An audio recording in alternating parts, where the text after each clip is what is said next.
Alhamdulillah wa kafa wassalatu wassalamu ala rasulil mujtaba sayyidina wa habibina wa syafi'ina wa maulana Muhammadin al-Mustafa wa ala alihi wa ashabihi wa dhurriyyatihi wa kulli man ittaba'al huda. Asyhadu an la ilaha illallah wahdahu la syarika lah wa asyhadu anna Muhammadan abduhu wa rasuluh la nabiyya wa la rasula ba'da. Sahadat al-fadhil al-barakat al-mukarramin yang kita takdimi, guru-guru kita, para asatid, para masyayikh, para ulama, khusus Ustadz Hamad Rosyadi Alzi Al-Hafid yang tadi sudah memberikan tausiah kepada kita semua. Beliau ini lebih muda dari saya tapi ilmunya lebih tua. Beliau alumni Universitas Al-Azhar, hafid qiraat sab'ah. Jadi hafalannya bukan 30 juz tapi 210 juz. Karena ada 7 qiraat yang kemudian juga beliau hafalkan, bukan hanya qiraat riwayat Imam Hafiz an Asim yang populer di Indonesia. Juga para sesepuh, bini sepuh, bapak-bapak dari KMI, Bapak Ketua KMI, para wakil yang hadir, ada Pak Erwin, ada Ustadz Fauzan, ada Pak Yusuf, dari Kedutaan Besar Republik Indonesia Tokyo, ada Ibu Leni tadi yang hadir juga, atas keuangan kita, juga para sesepuh KMI lainnya, barakallahu fikum, teman-teman semuanya yang hadir di kesempatan kali ini, teman-teman dari berbagai penjuru Tokyo maupun Tokyo coret. Insya Allah mudah-mudahan nanti kita bisa berkumpul di tempat yang lebih lapang dan lebih luas, bukan memberi harapan palsu, tetapi tadi sempat ada pembicaraan yang mengarah, insya Allah mudah-mudahan ke depan Tokyo juga punya masjid, bukan hanya MIT, tapi yang juga bisa lebih luas, lebih besar, yang nanti di lantai bawah punya supermarket, gitu ya, yang di bawahnya nanti bisa ada cafe, ada vending yang jualan Kobe beef gitu ya, jualan kopi tapi yang halal gitu ya, dan macam-macam. Dan nanti lantai 2 bisa untuk salat, lantai 3-nya bisa mungkin nanti untuk hotel dan penginapan, sehingga guru-guru kita kalau datang ke Jepang tidak perlu untuk kemudian ke hotel yang sarapannya nanti bingung mana yang bisa dimakan, mana yang enggak, dan sebagainya. Teman-teman juga bisa kalau keluarganya pas datang bisa menyewa. Ini bukan hal yang mustahil insya Allah. Jadi kita mungkin miskin, kita fakir, kita nggak punya apa-apa, tapi kalau Allah Subhanahu Wa Taala menghendaki itu mudah. Kayak kemarin saya, Mas Ale, Mas Fredo, Ustadz Hamad, Mas Adit, ya, Bang Benzo, Mas Iza, siapa lagi yang belum disebut? Udah, itu datang ke Jepang, betul-betul Allah yang menggerakkan untuk kita siap bisa bantu teman-teman di Mina, di Masjid Mina Nagoya. Dan Masya Allah ya, target kita sebenarnya nggak sebesar itu gitu. Kita cuma target mungkin nanti kita bisa nyumbang 300 lah Mas Ale gitu ya. Tapi Allah gerakkan teman-teman di seluruh jamaah Instagramiyah gitu. Ya, jamaah Instagramiyah, teman-teman follower itu dalam 3 hari ya. Itu 2 hari pertama sudah ada 7.000 WhatsApp chatting masuk, siap berkomitmen untuk membantu Masjid Mina. Bayangin adminnya anak buahnya Mas Ale, ada Mas Alam dan sebagainya, itu balesin chatting sejumlah 7.000 orang yang kemudian WhatsApp yang Mas nomor rekeningnya Mas, minta krisnya Mas, minta ini, kita siap kontribusi untuk Masjid Mina. Dan itu dihimpunkan bukan dari orang-orang kaya. Mereka nyumbang ada yang 10.000, 20.000, 30.000, 5.000, ya, itu terhimpun. Tapi saya yakin itu adalah harta yang ikhlas, bukan untuk mencari sesuatu, karena mereka nggak dapat sertifikat, mereka nggak dapat sertifikat wakaf, gitu kan? Mereka nggak dapat tanda apresiasi, dokumentasi, nggak difoto, nggak disebarluaskan beritanya, gitu ya.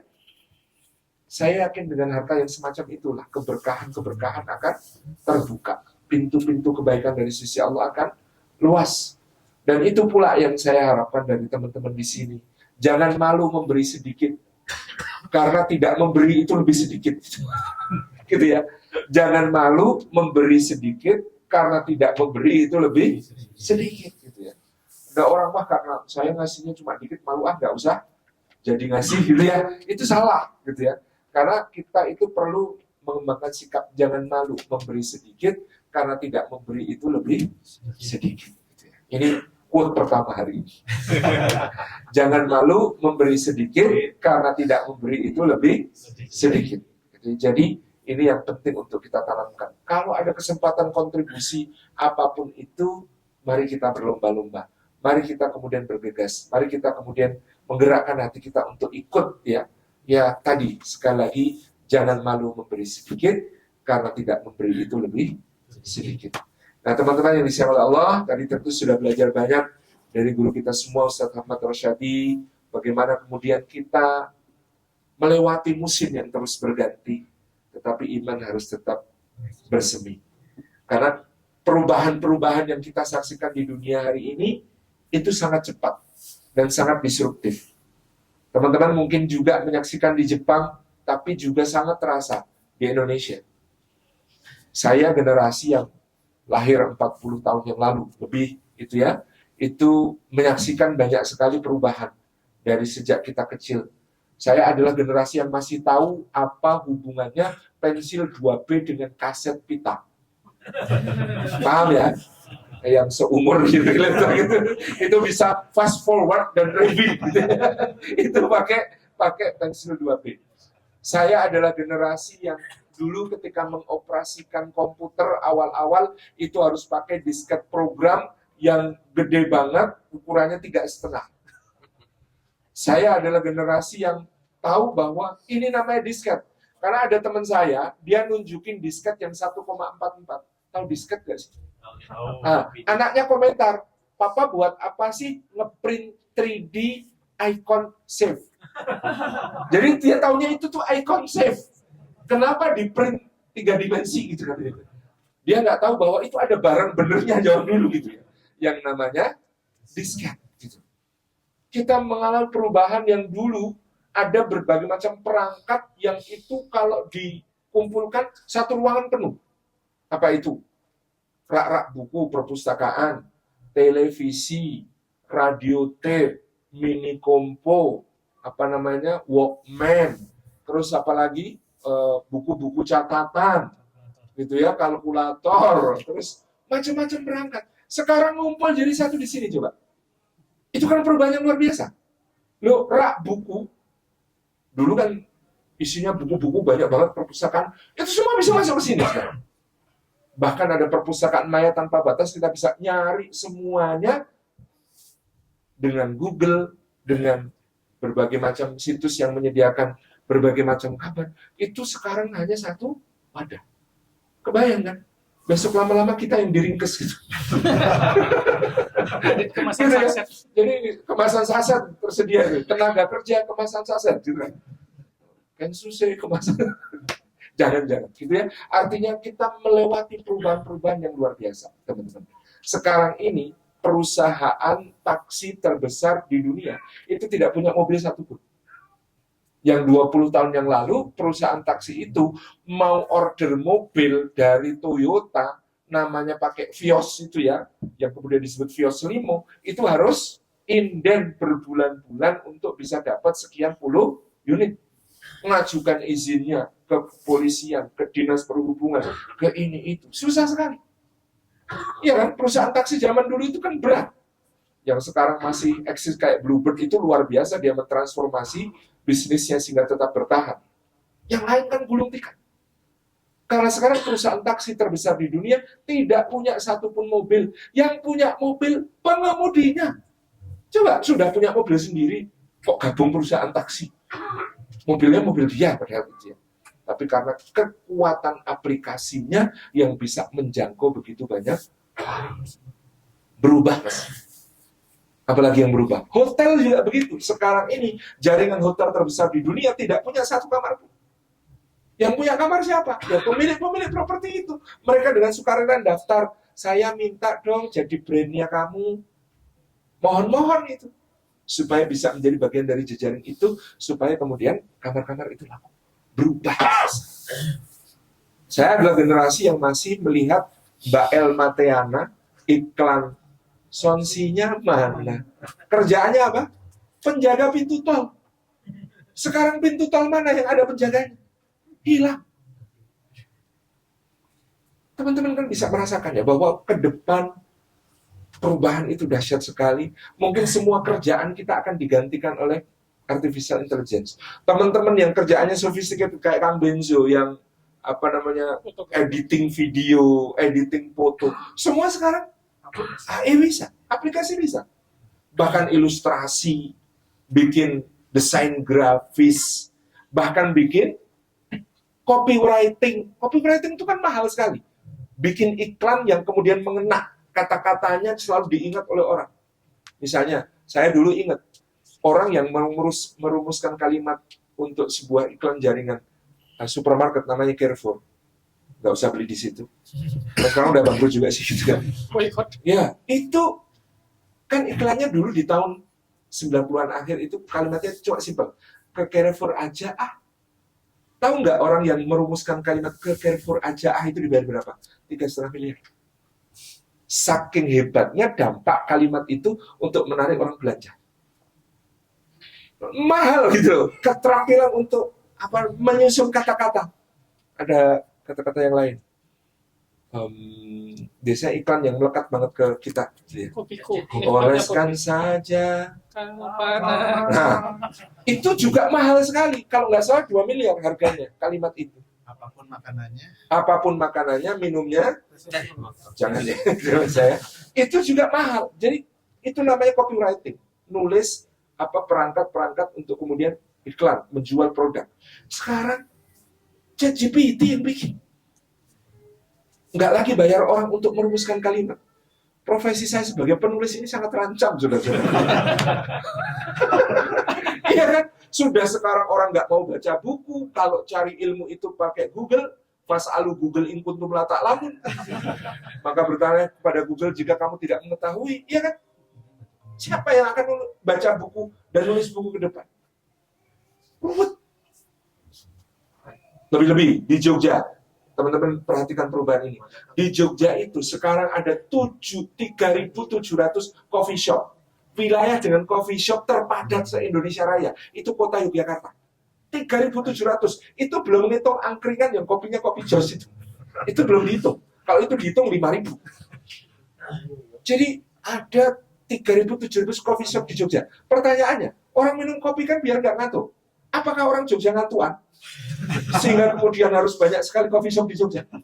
Bukan, karena sekarang Anda bekerja di kantor yang mentereng, ruangannya mewah, di belakang ada rak isinya ensiklopedia Britannica, mejanya gede berukir, ada tulisannya direktur utama, duduk di situ di foto, itu kalah keren dengan yang duduk di coffee shop, nyanding latte art di dekatnya, kemudian pakai gambar apel kerowak, lagi kerja, di foto, itu lebih instagramable daripada yang direktur utama.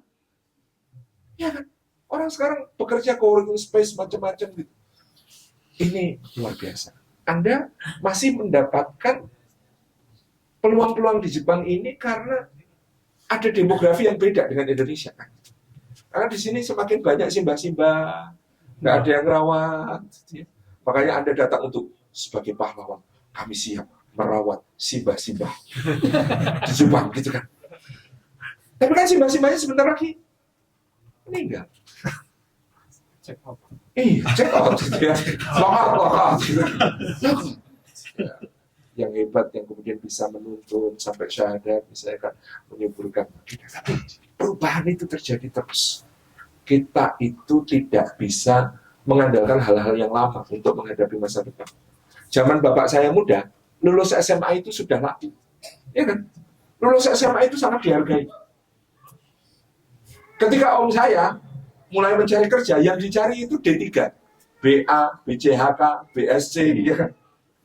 Habis itu, ketika saya lulus SMA, itu pengangguran yang S1, itu sudah banyak banget. Tuntutan profesi semakin tinggi.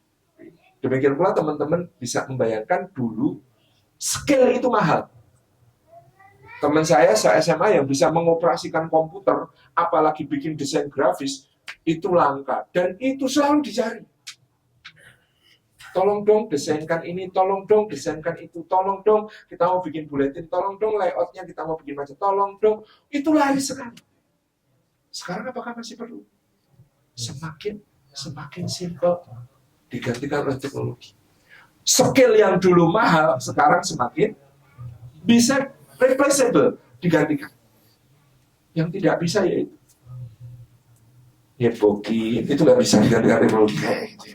Mungkin meskipun sangat bisa, ke depan mungkin akan ada kesana, tapi yang nggak bisa mungkin ya ramahnya, akhlaknya, senyumnya, kekuatan itu. Dan itu yang kita bahas hari ini, karena pasti akhlak itu seharusnya tumbuhnya dari akar iman yang kokoh, menjadi batang yang tinggi, beribadah kepada Allah, menjulang ke langit, sampai kemudian dia menjadi sesuatu yang berbuah. Nah, itulah Allah Subhanahu wa taala berfirman dalam surah Ibrahim ayat ke-24 dan 25. Alam tara kaifa daraballahu mathala kalimatan thayyibatan kasyajaratin thayyibah asluha tsabitun wa far'uha fis sama' tu'ti ukulaha kullahinin bi'idni rabbiha. Kata Allah Subhanahu wa taala, wahai Muhammad, tidakkah kamu perhatikan bagaimana Allah membuat perumpamaan tentang iman yang baik, kalimat yang baik. Bagaimana Allah membuat perumpamaan tentang iman yang baik dan kalimat yang baik itu? Kasyajaratin thayyibah, seperti pohon yang baik. Jadi judulnya panitia sudah benar. Meskipun musimnya berganti, imannya tetap bersemi. Karena kita membicarakan pohon. Membicarakan iman itu membicarakan pohon. Pohon apa yang baik? Cirinya apa pohon yang baik? Asluha tsabitun. Yang pertama, ciri pohon yang baik itu akarnya kokoh, akarnya teguh, akarnya mengguncang. Maka sebelum bicara bersemi, bisa nggak bersemi kalau akarnya bermasalah? Nggak bisa. Sebelum bicara bersemi, kita bicara akar. Maka di antara semua pembicaraan kita tentang tema hari ini, yang pertama-tama harus kita bicarakan adalah akarnya kokoh. Seperti apa akar yang kokoh? Seperti apa keimanan yang teguh itu? Kata para ulama, iman itu ada pendekatan feminin, ada pendekatan maskulin. Ada iman itu pendekatannya feminin, agak ada dominan perasaannya. Tapi ada iman itu pendekatan maskulin, yang dominan rasionalitasnya. Tapi dua-duanya harus jalan. Iman itu ya perasaan, keyakinan, plus di dalamnya juga ada rasionalitas. Kala iman liman la aklalah, ladina liman la aklalah. Tidak ada agama, tidak ada iman bagi orang yang tidak mempergunakan akalnya. Tapi di sisi lain kadang-kadang keyakinan itu penting. Nabi Nuh alaihissalam itu ketika diperintahkan untuk membangun kapal di atas gunung, ya nggak tahu skenario nanti kayak apa. Kok bangun kapalnya di gunung ya? Nggak ada air di sekitar sini. Kapalnya lewat mana? Tapi itu perintah Allah. Maka dia yang Nabi Ibrahim alaihissalam ketika kemudian beliau diperintahkan untuk menyembelih putranya, ya belum tahu kalau nanti akan diganti domba kan? Belum tahu. Tugasnya adalah yakin kepada perintah Allah. Nabi Musa alaihissalam ketika diperintahkan memukulkan tongkatnya ke laut, dia nggak tahu lautan itu akan terbelah. Kalau pakai logika kita, kenapa dipukulin ke laut? Buat apa? Mendingan dipukulin kepala Fir'aun, lebih jelas hasilnya. Iya. Ya, kenapa dipukulin ke laut? Buat apa? Gitu kan? Nah, iman ada dimensi itu, perasaan-perasaan semacam itu. Rasulullah SAW juga belum tahu bahwa nantinya ketika kemudian beliau bertahan di kota Madinah itu, pasukan Ahzab itu akan bubarnya karena simple, angin aja. Jadi Allahu Akbar. Dalam soal ini kita perlu mengokohkan akar tadi dengan husnudzan kepada Allah, prasangka baik kepada Allah. Kalau itu perintah Allah pasti baik, kalau itu larangan Allah pasti jelek, ya kan? Maka itu pendekatan itu biasanya para ulama ambil contoh itu Sayyidah Hajar. Bayangkan bawa bayi merah, baru saja melahirkan, masih lemah kondisinya. Nabi Ibrahim alaihissalam di lembah Bakah itu meninggalkan beliau. Pelan-pelan jalan ke arah utara. Kenapa kok Ibrahimnya nggak ngomong? Laki-laki kalau ada masalah gitu, nggak cerita. Laki-laki tidak bercerita. Speechless mas, nggak bisa ngomong. Kalau dia ngomong, dia tak tinggal ya. Dia takut istrinya berprasangka buruk sama Allah. Tuhan macam apa yang memerintahkan kamu meninggalkan aku dan anak di tempat seperti ini? Kalau itu sampai terucap, bahaya. Maka Ibrahim tidak ingin itu terucap dari istri. Daripada rame, ribut, karena pasal 1 istri adalah benar, pasal 2 jika istri salah, lihat pasal 1. Itu lebih baik. Ya, di satu sisi Ibrahim yakin, ini perintah Allah, pasti baik. Tapi aku ini suami, tapi aku ini bapak. Suami dan bapak macam apa yang ninggalin anak dan istrinya yang baru saja melahirkan di tempat yang semacam ini, panasnya, teriknya, nggak ada pohon, nggak ada air, nggak ada makanan. Suami macam apa aku ini? Lelaki macam apa aku ini? Nah tapi ya Allah, aku yakin engkau jaga istriku lebih hebat daripada aku jaga istriku. Engkau ngasih rezeki istriku jauh lebih bisa daripada aku ngasih rezekiku. Ngasih rezeki ke istriku. Dah, yakin. Satu sisi yakin, tapi sisi lain galau, nggak bisa ngomong. Itulah kenapa di Indonesia, di ini kan 7-Eleven ya. Kalau di Indonesia kan ada Indomaret, ada macam-macam itu. Sekarang nyediakan kursi di depan. Itulah tempat lelaki mumet selama berjam-jam. Sama Nabi Ibrahim pusing juga, nggak bisa. Akhirnya jalan pelan-pelan ke arah utara, mas. Pelan-pelan. Istrinya lagi kok jalan terus, mau kemana itu? Berdiri dikejar. Hai Ibrahim, kenapa kau tinggalkan kami?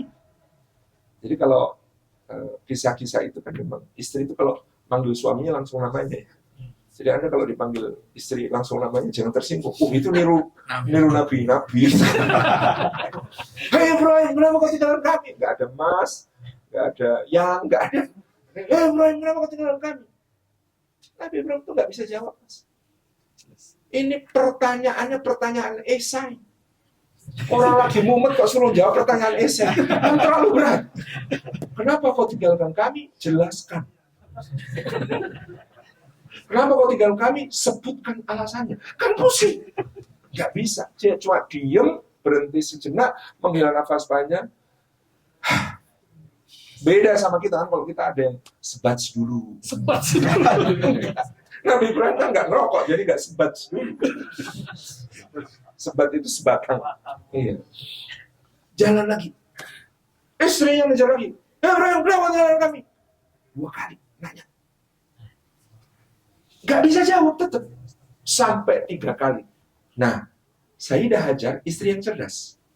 Kalau pertanyaan 3 kali berturut-turut tidak dijawab, gantilah pertanyaannya. Maka dari kalimat pertanyaan esai, dia ubah menjadi pertanyaan pilihan ganda sederhana. Iya. Kenapa kau tinggal kami? Itu kan esai. Dia ubah di pertanyaan keempat berbunyi, apakah ini perintah Allah? A, iya, B, bukan. Simple. Apakah ini perintah Allah? Mbak-mbak yang di bawah, nanti kalau tanya sama suaminya, kok tidak dijawab 3 kali, ganti pertanyaannya jadi pilihan ganda. Apakah ini perintah Allah? Begitu mendengar apakah ini perintah Allah, Ibrahim sudah merasa, berarti istrinya siap. Kalau dijawab ini perintah Allah. Balik kanan, pegang tangan istrinya, tatap matanya. Bukan adegan drama ini. Terus dia katakan, iya ide, perintah Allah ide.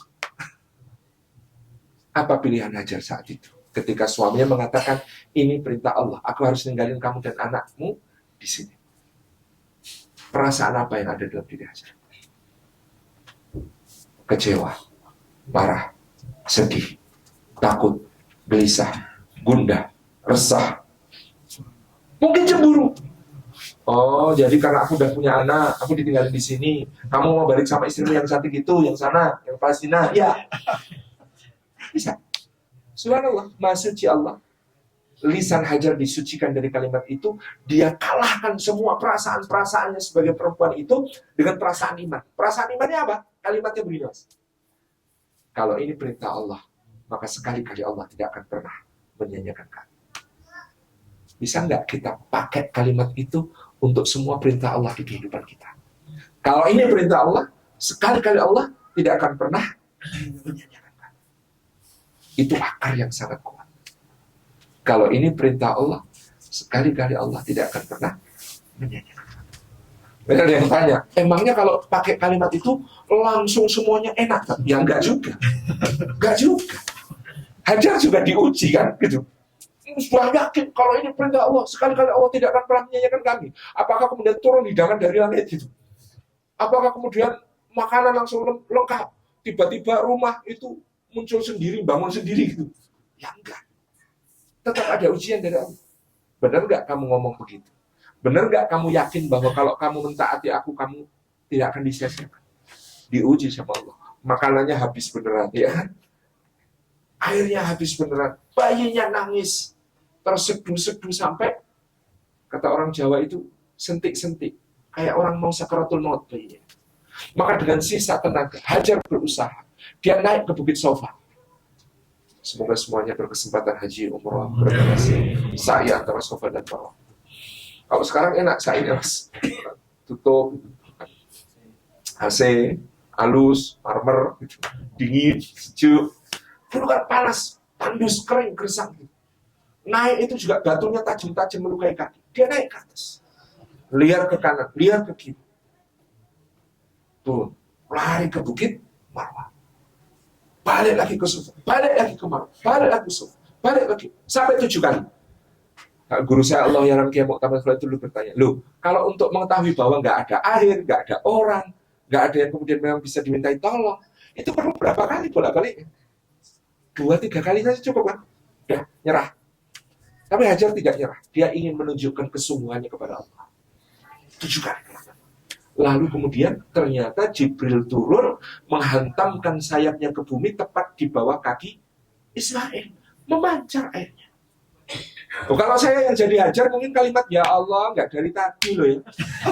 Oh sudah bolak-balik Sofa dan Marwah munculnya di kaki bayi. Tapi kan terserah Allah. Memang naruh rezeki kita itu terserah Allah. Jenengan jauh-jauh ke sini ternyata nanti rezekinya ternyata begitu uangnya dibawa ke Indonesia, bikin bisnis, karyawannya itu lebih banyak daripada karyawan bos Anda waktu di sini. Misalnya itu. Sangat mudah bagi Allah. Nah, misalnya, ini jadi keyakinan itu diuji. Dan tadi, bagaimana Hajar mengalahkan semua perasaan yang lain dengan prasangka baik kepada Allah. Kalau ini perintah Allah, Allah sekali-kali nggak pernah menyanyiakan. Itu akar kokoh. Saya bilang tadi ada pendekatan maskulin. Pendekatan maskulin itu pakai rasional. Dan itu yang dilakukan oleh Rasulullah dan para sahabat di perang Khandaq, di perang Ahzab tadi. Dipikir-pikir begitu. Dan mau asar ya. Baru sampai akar belum selesai. Ya, gak apa-apa. Bismillah. Ini ketika kemudian mereka dikepung pasukan Ahzab di perang Khandaq ya, tahun ke-4 Hijriah. Tahun ke-5 Hijriah. Itu kan, ya Allah, saking ketatnya pengepungan. Makanan itu dihemat kayak apa? Sehari, itu kalau pagi, dibagikan 1 butir kurma, disesep-sesep sampai siang. Sampai tinggal bijinya tetap disesep-sesep, buat kekuatan. Sore, baru makan malam itu, yang petugas bawa tepung keliling, tangan orang-orang dibasahi, tangan yang basah dimasukin ke dalam persediaan tepung, nah tepung yang nempel di tangan yang basah itu jatah makan malam. Karena nggak mungkin dijadiin roti, nanti ada yang keliling, itu bawa minyak panas, diteteskan di tepung yang nempel di tangan itu, sehingga kempel-kempel akhirnya bisa dimakan.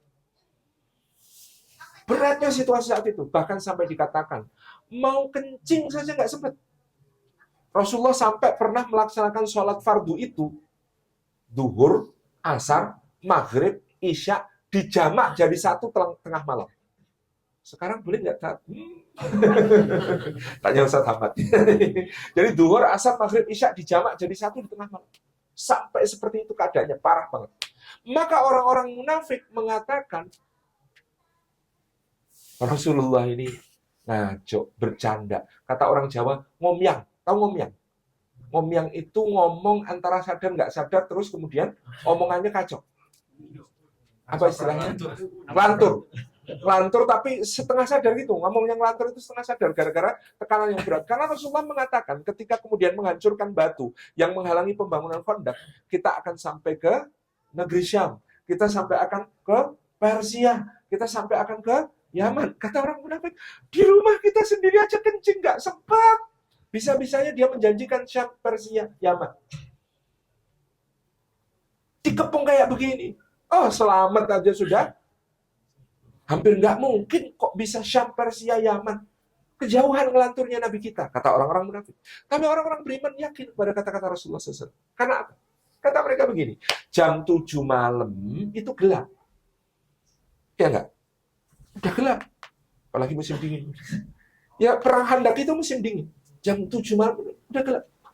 Jam 12 malam makin gelap, makin sepi, makin sunyi. Jam 4 makin gelap lagi, makin gelap lagi.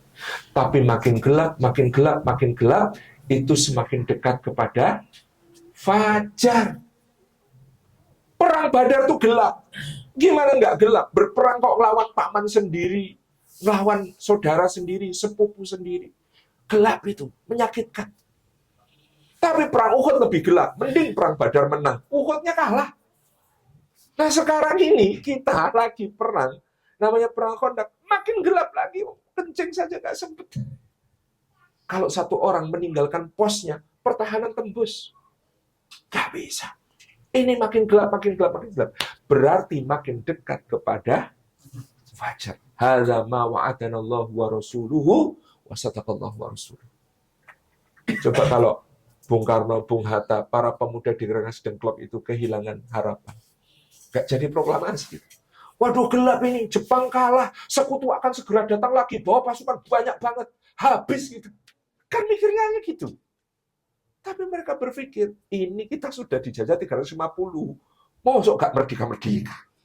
Ini saatnya. Mumpung sekutu belum datang, Jepangnya sudah nyerah. Ayo. Sikat.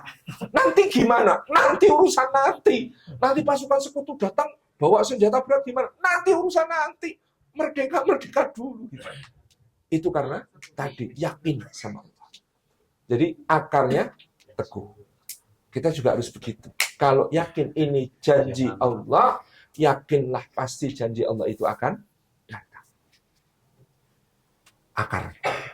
Batangnya wa far'uha fis sama, batangnya tinggi menjulang sampai cabang-cabangnya menggapai langit. Kalau iman kita mau bersemi, kira-kira akarnya doang bagus, batangnya bosok, bisa nggak? Nggak bisa. Maka kita perlu membangun batang. Apa itu batang? Ibadah. Far'uha fis sama, cabang-cabangnya sampai ke langit. Dan ibadah itu nggak harus gede-gede, muluk-muluk, enggak. Caranya ibadah yang benar, itu satu, jaga yang fardu, prioritas. Teman-teman, meskipun kerjaan berat, saya tahu istirahatnya pendek, gitu ya, sholatnya kesempatannya susah, cari tahu, cari ilmu semaksimal mungkin tentang gimana caranya ibadah tetap optimal. Kalau memang nggak ada waktu sore untuk asar, bagaimana? Oh, ternyata fikihnya ada. Jamak sholat boleh. Duhur asar jadi satu.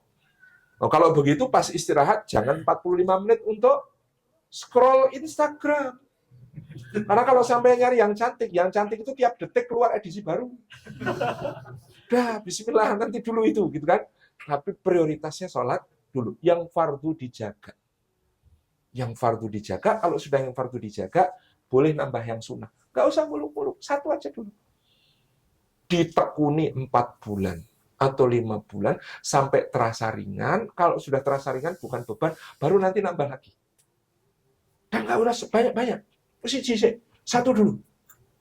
Apa misalnya, dari sholat sunnah, mau nambah apa setelah sholat fardu?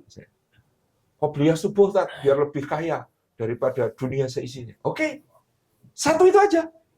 Tekuni 5 bulan, nggak usah nambah yang lain. Qobliyah duhur nggak usah, qobliyah asar nggak ada. Terus ba'diyah maghrib, ba'diyah isya nggak usah. Satu dulu, qobliyah subuh tok. 5 bulan sampai terasa ringan, baru habisin nambah. Duha, apalagi duha susah misalnya waktunya. Tahajud kayak tadi malam boleh, tapi nggak usah muluk-muluk. Misalnya 2 rakaat tambah 1 rakaat. Enteng dulu. Biasakan jadi rutinan, enteng, baru nanti nambah yang lain. Itu yang kedua. Yang ketiga, setelah kita punya rutinan-rutinan tadi, sembunyikan satu. Upayakan punya ibadah yang tidak ada yang tahu kecuali kita dan Allah. Sembunyikan satu. Ini istilahnya Imam Ibnu Athaillah, biji itu kalau berserakan, tumbuhnya akarnya nggak kokoh. Tapi kalau masukkan ke dalam lubang, tutupi, nanti akarnya kokoh. Ibadah kita juga harus gitu. Ada yang tidak semua orang harus tahu ibadah kita apa aja. Tidak semua harus diposting. Tidak semua orang harus ngerti kita ngapain aja. Jadi ada satu ibadah yang menjadi hubungan mesra rahasia antara kita dengan Allah. Seakan-akan Allah itu kekasih simpanan kita. Halaka sirrun indallah bainaka anta wa bainallah. Halaka sadaqatun tukhfa la ya'lamuha illallah. Gitu kan? Apakah kamu punya rahasia sama Allah? Sesuatu yang hanya kamu dan Allah yang tahu. Misalnya sedekah yang kamu sembunyikan. Rutin sedekah disembunyikan. Nggak ada yang tahu. Maka hanya Allah yang tahu. Yang itu akan menjadi penjaga kekuatan kita. Kalau ketahuan, nggak apa-apa ketahuan teruskan, tapi nanti cari yang lain lagi, nambah yang lain lagi, yang bisa kita rahasiakan, kita sembunyikan. Kalau seperti itu caranya, maka wa far'uha fis sama. Kita akan menggapai langit.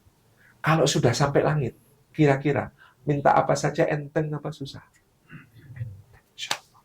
Jadi kalau ibadah-ibadah itu sudah mengantar wa far'uha fis sama, cabang-cabangnya menggapai langit, mudah-mudahan kita lebih terkenal di langit daripada di bumi.